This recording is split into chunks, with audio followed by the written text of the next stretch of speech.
Интересно, а люди, которые советуют мне быть самой собой, понимают весь масштаб возможных последствий? Женщиной спорить, что поросенка стричь. Шерсти нет, а визгу много. Браток на приеме у терапевта. Боюсь вас огорчить, но у вас обнаружены глисты.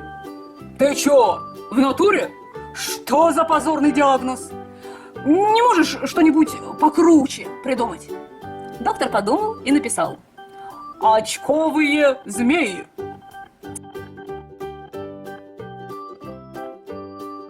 Деревня, ночь. Муж с женой только легли спать. Стук в дверь.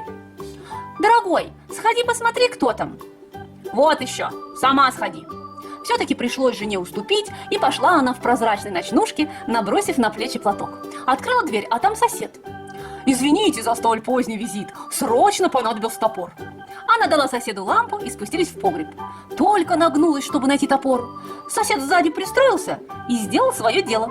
Потом забрал топор и ушел. Когда жена вернулась, муж спрашивает: кто там? Что хотел-то? Возмущенная жена рассказала мужу обо всем.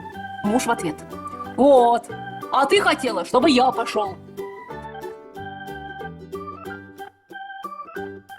Больше других домочадцев в лицо закодированному мужику улыбался кастрированный кот. Жена наливает стакан водки. Выпей-ка, а то на улице холодно, замерзнешь. Муж, выпив: Наденька, а давай махнем жить куда-нибудь в Якутию. Затеяла генеральную уборку. Начала выбрасывать из дома все ненужное. Муж и кот стараются на глаза не попадаться. Понравилось? Ставь лайк и подпишись.